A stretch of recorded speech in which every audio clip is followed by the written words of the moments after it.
નમસ્તે. શ્રેણી 11 અર્થશાસ્ત્ર ચેપ્ટર 5 કુલ ખર્ચ વિશે આજે આપણે સમજીએ. કુલ ઉત્પાદન અને કુલ ખર્ચ વચ્ચે કાર્યકારણનો સંબંધ છે. એટલે કે કુલ ઉત્પાદન વધે અથવા તો કુલ ઉત્પાદન ઘટે તો કુલ ખર્ચ પણ વધે અને કુલ ખર્ચ ઘટે. એટલે કે બંને વચ્ચે કાર્યનો સંબંધ રહેલો છે. કુલ ઉત્પાદન વધુ હોય તો કુલ ખર્ચ પણ વધારે હોય છે. એટલે કે ઉત્પાદન વધુ છે તો ખર્ચ પણ વધુ છે. પેઢીના કુલ સ્થિર ખર્ચ અને કુલ અસ્થિર ખર્ચનો સરવાળો એ કુલ ખર્ચ છે. એટલે કુલ ખર્ચ કોને કહેવાય? તો જે ઉત્પાદક પેઢી છે એ પેઢીના કુલ સ્થિર ખર્ચ અને કુલ અસ્થિર ખર્ચને પ્લસ કરવાનો, એનો સરવાળો કરવાનો અને જે ખર્ચ મળે તેને કુલ ખર્ચ કહેવામાં આવે છે. હવે આપણે આને સૂત્રના સ્વરૂપમાં સમજીએ તો કુલ ખર્ચ બરાબર કુલ સ્થિર ખર્ચ પ્લસ કુલ અસ્થિર ખર્ચ. સમજાણું વિદ્યાર્થીની બહેનો? કુલ ખર્ચ એટલે કે ટોટલ કોસ્ટ, કુલ સ્થિર ખર્ચ એટલે કે ટોટલ ફિક્સ્ડ કોસ્ટ અને કુલ અસ્થિર ખર્ચ એટલે કે ટોટલ વેરિયેબલ કોસ્ટ. તો આ બંનેનો સરવાળો સ્થિર ખર્ચ અને અસ્થિર ખર્ચના સરવાળાને કુલ ખર્ચ કહેવામાં આવે છે. તો આને આપણે અનુસૂચિ દ્વારા અને આલેખની આકૃતિ દ્વારા આપણે આ ટોપિકને વધારે સારી રીતે સમજીએ. ઉત્પાદન વધતા સ્થિર ખર્ચ સ્થિર રહે છે. આપણે આગળના ટોપિકમાં પણ સમજ્યા કે સ્થિર ખર્ચ છે ઉત્પાદન 0 હોય કે ઉત્પાદન 30 એકમનું હોય કે ઉત્પાદન 50 એકમનું થાય, પણ સ્થિર ખર્ચ છે એ સ્થિર જ રહે છે. એટલે કે 0 ઉત્પાદને જો 100 રૂપિયા ખર્ચ હોય તો 50 ઉત્પાદને પણ ખર્ચ 100 રૂપિયા જ રહે છે. એટલે ઉત્પાદન વધતા સ્થિર ખર્ચ સ્થિર રહે છે, પરંતુ અસ્થિર ખર્ચમાં વધારો થાય છે. કારણ કે અસ્થિર ખર્ચમાં જ્યારે ઉત્પાદન વધે છે તો ઉત્પાદનના સાધનો છે અસ્થિર સાધનોનો વધારો કરવો પડે છે. એટલે એ વધારાનો ખર્ચ છે એ ઉત્પાદનમાં વધે છે. તેથી કુલ ખર્ચમાં અસ્થિર ખર્ચના વધારાના પ્રમાણ જેટલો વધારો થાય છે. એટલે મતલબ એમ કે કુલ ખર્ચ જે થાય છે એમાં અસ્થિર ખર્ચનો જે વધારો થયો એ વધારાના પ્રમાણ જેટલો જ વધારો ઉત્પાદનમાં થાય છે, કુલ ખર્ચની અંદર થાય છે. તેથી કુલ ખર્ચની રેખા અસ્થિર ખર્ચની રેખાની ઉપરના ભાગમાં રહેલી છે. અહીંયા આલેખમાં જો આ રેખા આપેલી છે આ અસ્થિર ખર્ચની રેખા છે અને આ જે રેખા છે એ કુલ ખર્ચની રેખા છે, જે અસ્થિર ખર્ચની રેખા કરતા ઉપરના ભાગમાં આલેખમાં રહે છે. પરંતુ બંને વચ્ચેનું ઊભું અંતર સરખું રહે છે. તો આ બંને વચ્ચેનું જે ઊભું અંતર છે એ સરખું છે. અહીંયા 50 ઉત્પાદન છે, 50 એકમનું ઉત્પાદન થયું તો આ બંને ત્યાં સુધી સરખા રહે છે. આ આકૃતિમાં આપણે સમજીએ છીએ. હવે આપણે ઉત્પાદનની સૂચિ આપેલી છે, કુલ ખર્ચની જે સૂચિ છે એ પ્રમાણે સમજીએ તો ઉત્પાદનનું પ્રમાણ 0, 10, 20, 30, 40, 50 એકમમાં કુલ સ્થિર ખર્ચ રૂપિયામાં 0 છે તો પણ 100 રૂપિયા ખર્ચ છે અને 50 એકમનું ઉત્પાદન થયું તો પણ ખર્ચ 100 રૂપિયા જ છે. એટલે કે કુલ સ્થિર ખર્ચમાં ઉત્પાદનની અંદર સ્થિર ખર્ચ સ્થિર જ રહે છે, પણ કુલ અસ્થિર ખર્ચમાં વધારો થાય છે. ઉત્પાદન જેમ જેમ વધતું જાય છે તેમ તેમ કુલ અસ્થિર ખર્ચમાં પણ વધારો થતો જાય છે. પરિણામ શું આવે છે? તો કુલ સ્થિર ખર્ચ અને કુલ અસ્થિર ખર્ચનું જે આપણે સરવાળો કરીએ છીએ એ કુલ ખર્ચ આપણને મળે છે. દાખલા તરીકે 0 એકમનું ઉત્પાદન છે છતાંય સ્થિર ખર્ચ 100 રૂપિયા છે. અસ્થિર ખર્ચમાં 0 એકમનું ઉત્પાદન છે તો અસ્થિર ખર્ચ ત્યાં 0 જ છે. પ્લસ કરીએ તો અહીંયા 100 આવ્યું. હવે ઉત્પાદનનું પ્રમાણ 10 એકમ થયું છતાંય સ્થિર ખર્ચ 100 છે. પણ અસ્થિર ખર્ચ 80 રૂપિયા થયો, તો 100 + 80 એટલે 180. જેમ ઉત્પાદનનું એકમ વધતું જાય છે તેમ અસ્થિર ખર્ચ વધે છે. તો ઉત્પાદનનું એકમ 50 છે, એનું ખર્ચ સ્થિર ખર્ચ 100 છે, પ્લસ 390 એ અસ્થિર ખર્ચ થયું, તો 390 + 100 = 490, જે આ આકૃતિમાં દર્શાવવામાં આવ્યું છે. તો હવે આ આકૃતિને વધારે સારી રીતે સમજૂતીથી આપણે સમજીએ.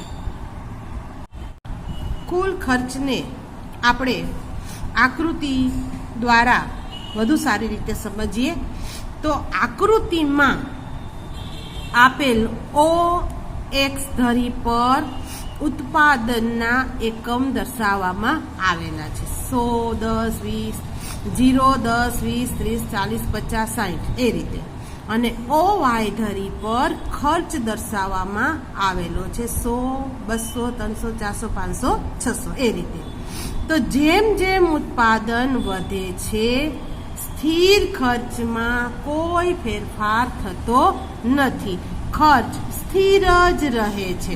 જેમ જેમ ઉત્પાદન વધ્યું છતાંય સ્થિર ખર્ચ છે એ ઉત્પાદનના એકમની સમાંતરે જ રહેલું છે. એટલે કે સ્થિર ખર્ચમાં કોઈ વધારો થયો નથી. પછી ઉત્પાદન 0 હતું તો પણ ખર્ચ 100 છે, ઉત્પાદન 10 થયું તો પણ ખર્ચ 100 છે, અને ઉત્પાદન 60 સુધી પહોંચ્યું કે 50 સુધી પહોંચ્યું તો પણ ખર્ચ છે એ 100 રૂપિયા જ છે.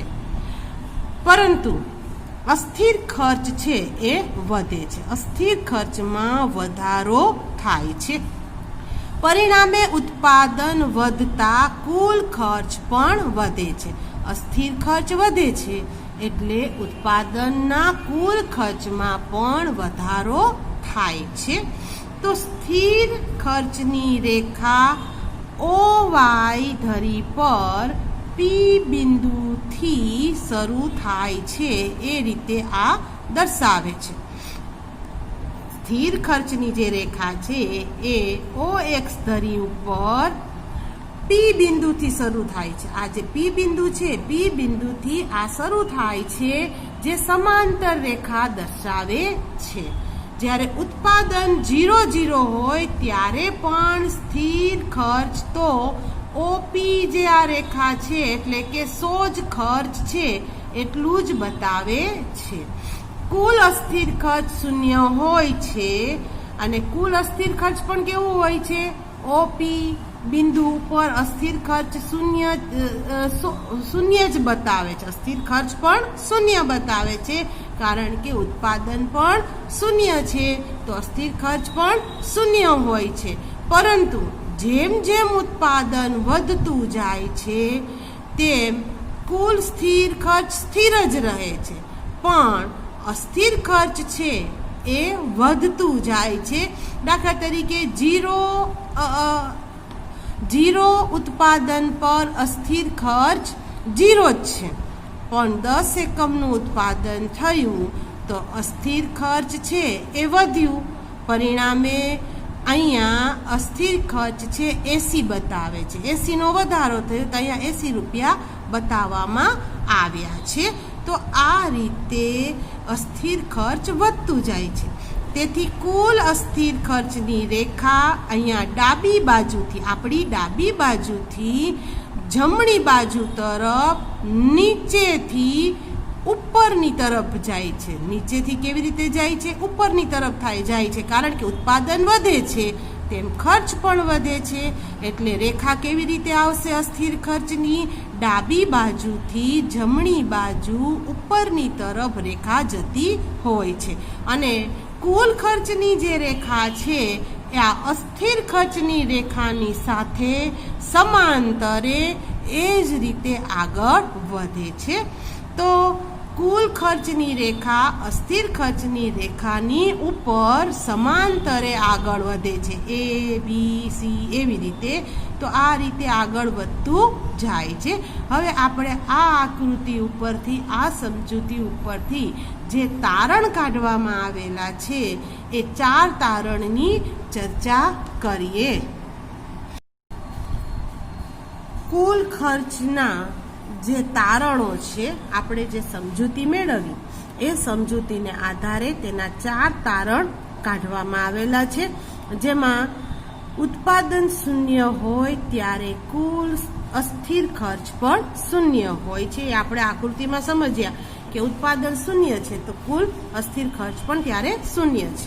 એવી જ રીતે ઉત્પાદન શૂન્ય હોય ત્યારે કુલ સ્થિર ખર્ચ ઓપી બિંદુ ઉપર ત્યાં 100 રૂપિયા હતો, એટલે કે શૂન્ય હોય તો પણ ઉત્પાદન ખર્ચ સ્થિર જ છે, 100 રૂપિયા જ છે. પછી ઉત્પાદન ખર્ચ, ઉત્પાદનના એકમ વધે પણ સ્થિર ખર્ચ વધતું નથી.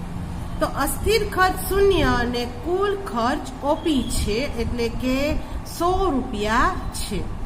ઉત્પાદન ઓ અને ક્યુ 1 હોય ત્યારે કુલ સ્થિર ખર્ચ Q1B હોય છે, એટલે કે સ્થિર ખર્ચ પણ સ્થિર જ રહે છે. ઉત્પાદન વધ્યું, 10 એકમનું થયું, છતાંય સ્થિર ખર્ચ છે એ સ્થિર જ રહે છે.